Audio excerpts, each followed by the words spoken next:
Hi, I'm Clinton. I'm Claude, and we're the lamest defenders. So for today's episode, we are reviewing Venom, Let There Be Carnage. Martin Scorsese was right.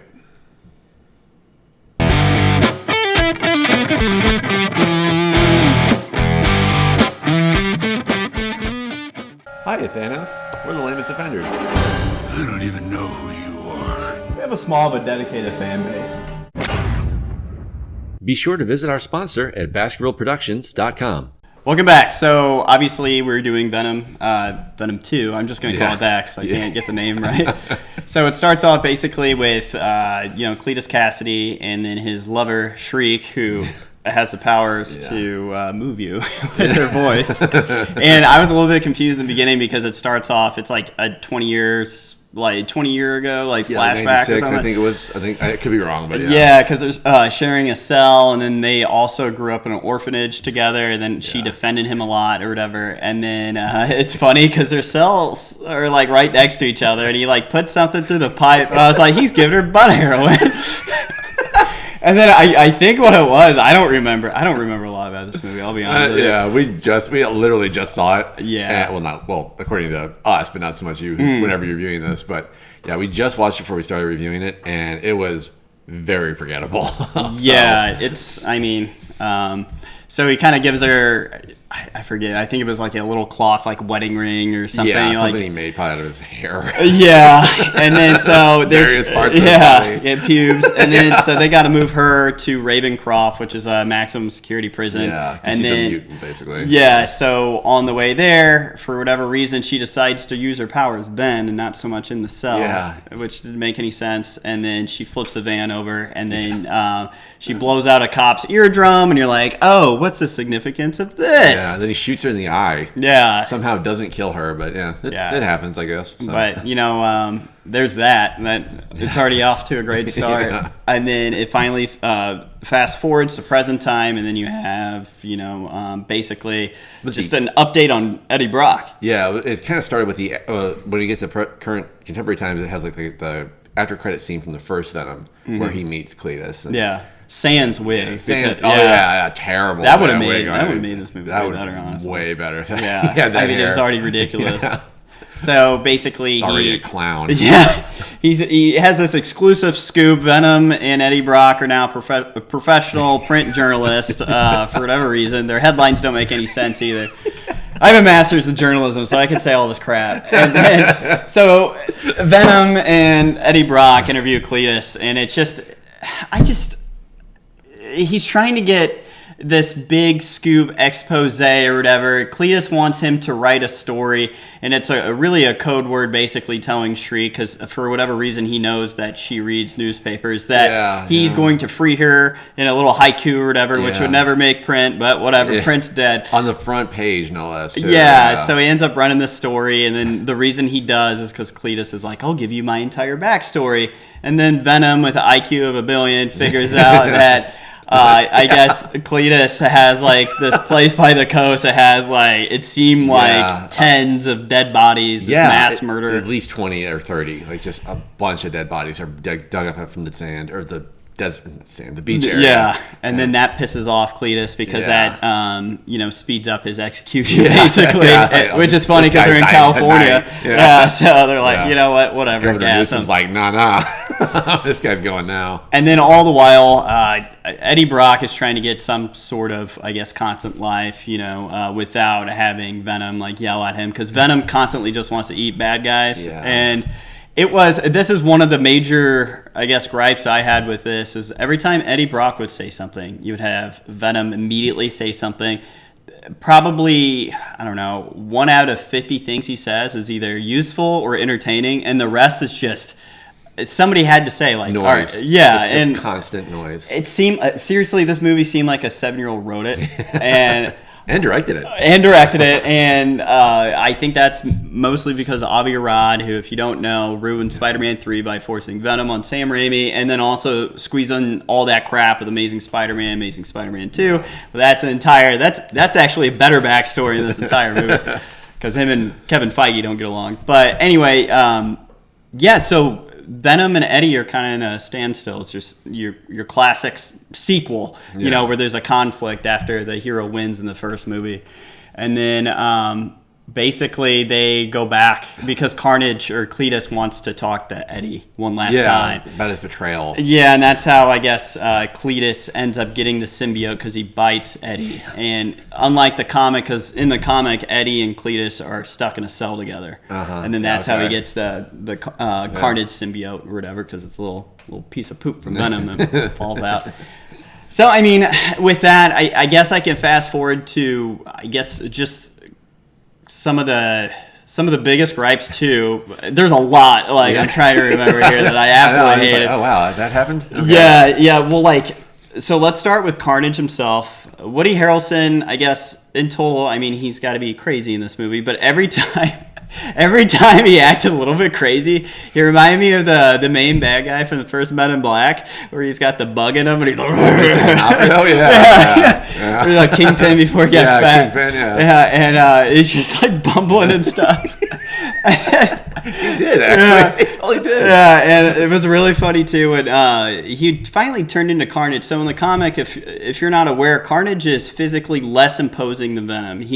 Carnage is tiny in comparison, but he's more lethal and he's faster. He doesn't give a crap, and then that's what made it look so cool in the comic. Yeah. And this one, he's massive. He towers over 8 or 9 feet tall. And later, story tall. Later in the movie, actually, he straight up becomes Sandman in Spider-Man 3. He's the size of a tower. I'm like, whatever.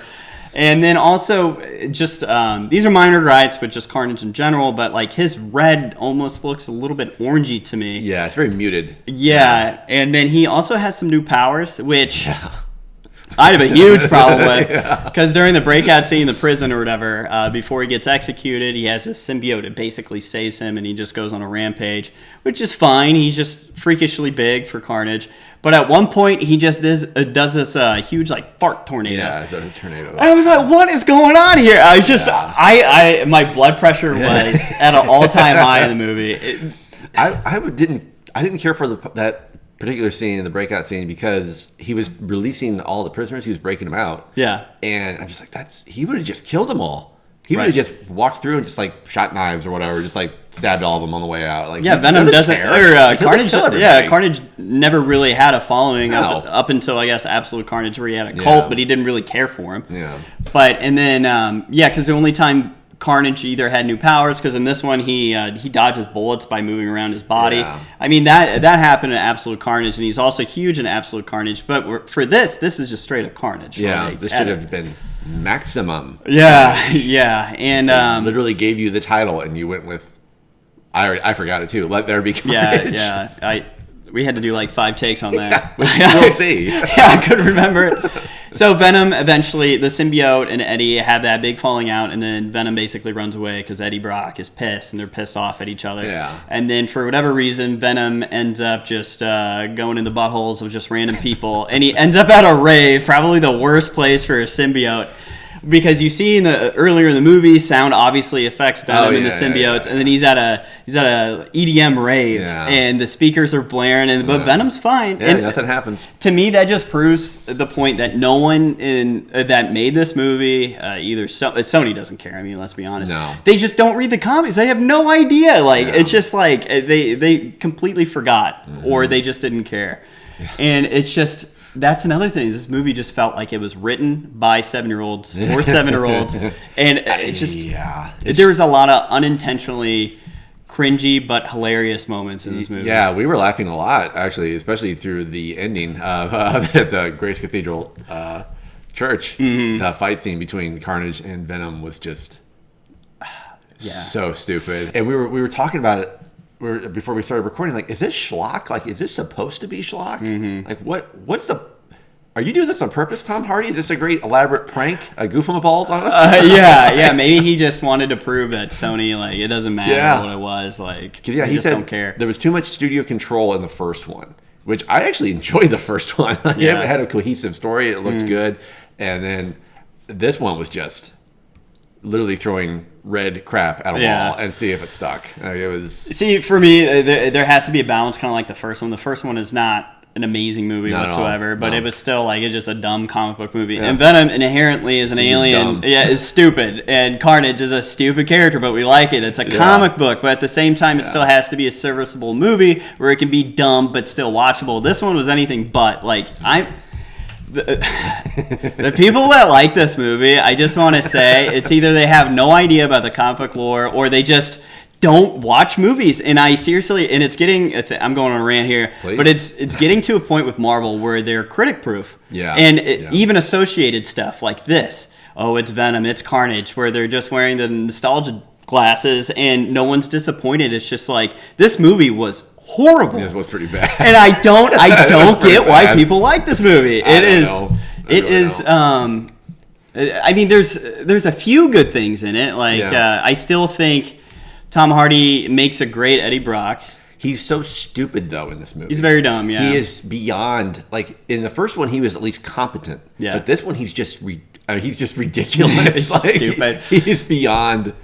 He's a simpleton. Like it's just like you're literally just, and he's out of the movie for like what, a third at one point. At least, yeah. Like I don't remember seeing him for at least 20 minutes, and this movie's only 90 minutes long. Right. So like, where did Tom Hardy go? Yeah, and another positive thing too is just like sometimes Venom looks, it looks good. Like the symbiote himself, like looks cool when he's doing stuff. Yeah, when it pulls away from Tom Hardy, like it's not on him because it looks so stupid when it's on him. But when it pulls away, it looks like the comic book Venom. It looks so cool. But yeah, everything else just like you look ridiculous. Like I don't want to go away. Yeah, and then another funny thing that we noticed in the movie, you had this Brooklyn cop. It's just like every cliche from every cop movie from New York or whatever. Just that New York accent. Bada bing, bada boom. Like, I mean, Eddie Brock. They explained he was from New York. He's from Brooklyn. Yeah. This cop comes on and is like, "Oh wow, what's going on here? Like, what are you doing? Like, this is San Francisco." I'm pretty sure no one sounds like that in San Francisco. But who knows? Maybe a lot of transplants do. But it's just like I was just waiting for him to eat a donut. Yeah. And then I'm just gonna spoil because it's a spoiler review. But like he at the end, like you think he's dead, and he somehow gets It doesn't explain it well because you don't see a symbiote crawl up his butthole. Yeah. But he has blue eyes, and then I had to look it up, and it turns out he turns into toxin, which they totally did that. That was like an add-on, like do something for the third movie. Yeah, like, that was. Yeah, and then like the toxin, like because his eyes glow blue, it's more of like Thor before he did stuff in Thor Ragnarok and stuff. So like I was a little bit confused. I was like, what symbiote has lightning powers or turns himself completely electric blue? But could be interesting though because that was the guy who Shriek blew out his eardrum in the beginning of the movie. So we were talking like, oh, maybe that's what they'll do. Like he won't be affected by the sonic. Boom. Yeah. I don't know what else to but call then it. I point out to Clinton, do you honestly think Sony or any of the writers could think of that? I think that's clever. And then just briefly talking about Shriek, she was just kind of in there just to be, his lover. And in the comics, they never had this like big quarrel because at the end, Carnage basically slapping around, telling her to shut up because that's one of his main weaknesses is just sonic power, and sound or whatever, and it just smacking her around. And there's never in the comics. There's just never a disagreement between Cletus and Carnage because they both love killing, and they don't care. And then for this one, they had this big thing where Cletus is like, "No, Carnage, don't. That's my lady friend." And it didn't work. Like, no, she was so corny and over the top. I actually kind of liked her. Okay, but that's it. Like, because she was that mustache twirling villain. Honestly, at the end, like she was just doing crazy things. And then it was the funny part about her is you think they're at the top of this cathedral and you think she's going to use her powers to get Carnage off of Cletus because she's had it with this. Mm-hmm. So Venom's looking at her and is like, oh, perfect. She's right there. He knocks her back into the bell. She falls down. Yeah, I thought they were going to team up or something. Yeah, that was all right. Murder. It's really subverting your expectations on that. It's all about family. So that's the movie with Venom, and then the after credits thing. Sorry, before we get there, Carnage's or Cletus Cassidy's big thing at the end of the movie was like, you didn't get it, Eddie. You didn't understand. I wanted your friendship. Like, okay. It's about friendship all along. Yeah. It's like, well, that's a touching moment in comic book Do you hear that, movies. guys? It's about friendship. Mm-hmm. Which I can kind of see because he's just straight up crazy. But at the same time, it's just like, it was still like, it was one of the other like laughable lines. Oh my gosh. I was laughing at that. Mm-hmm. That was pretty funny. So yeah, let's just wrap this crap up. So after credit scene, it's basically Venom sitting there in Mexico or wherever, and he's in a hotel room, and then just something happens where it looks like a big yellow, like, you know, like bubble thing just hits everything, and then that's probably from Loki, the TV series, where all the multiverses like kind of like line up and get screwed up, and then Venom / Eddie Brock sees on the TV it's J. Jonah Jameson announcing that Peter Parker's Spider-Man that you saw from Far From Home. Yeah. My thoughts on that initially is, oh no. Because I hope the MCU people are in charge. Yeah, Marvel's not gonna let that Venom stuff. I don't want to see it. Like, if he's introduced kind of like with all the baggage from these crappy movies, I don't want him in there. Like, just Kevin Feige will never allow that. He's like, we're not doing a Venom solo movie in the MCU if Sony's in charge of it. That's just not gonna happen. So there's so many good things from that could happen, but there's no way. Yeah, and it's just a shame. I mean, all in all, like, my final thoughts is it's a shame that, I mean, Carnage is a super character, but he was completely wasted, and it just like there was no respect to like his whole entire character too. I mean, he is just a brainless, you know, maniac, but it was still like, this movie sucked. It needed to be rated R. Yeah, like, the fact this was PG-13 was ridiculous. Yeah. Like, it should have been rated R. Carnage should have just killed hundreds of people. Mm. Like, it just gone crazy. Let there be carnage. Yeah. And it was just it was bad. It was bad. So the three things I will say that I liked was the Venom symbiote actually looking like Venom, like when he's moving around. Tom Hardy looked cool, or he was a good Eddie Brock. And then the third thing is this movie was only 90 minutes. Yeah, that's mine. That's my thing. It's 90 minutes long. Perfect. Yeah. So it still felt like 3 hours. It did. It started to drag a little bit. But all in all, out of 10, what would you give this movie? So I can't, in good conscience, give this a higher score than Shang-Chi. Mm-hmm. I'm giving it a 5. 5? Actually, no. I'm giving it a 4.5. Okay. This was bad. I never want to see this again. Yeah. No, I'm in agreement with you. I would say, I mean, I've already bitched about this movie a lot, so you already know the things I don't like. I mean, I would compare this movie to Fox's Fantastic Four and Rise of the Silver Surfer, where it's just so cheesy and horrible. You know, it just showed back to a time where comic book movies, no one cared about them because they were just horrible. Yeah, this felt like a cash grab. Yeah. So with that being said, I'm giving this a 3.5 out of 10. I absolutely hated this movie. I'm going on the record saying, so I mean, I select the movies I like to see in theaters. This, since Book of Eli, it's the worst movie I've seen since Book of Eli. That came out in like 2009. Yeah. And I was throwing a fit in that movie the entire time. I tried to take a nap. That movie sucked. But this one takes a cake. This, I think, is the worst movie I've ever seen in theaters. Is this movie. Okay. Wow. And I don't know if it's just the passion of the characters that really pissed me off, or but yeah, it was just not good. And whoever says it's good, I want what you're smoking. Yeah. So, but anyway, that's a review for whatever this movie's called, Venom. Let There Be Carnage. Yeah. So we'll be catching up on the What If reviews soon, and we'll catch you guys next time. Thanks so much. If you made it this far, stay lame. Bye.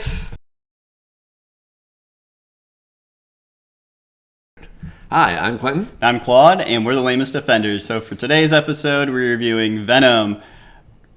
There Will Be Carnage. I had to remember that. You'll leave that in the bloopers.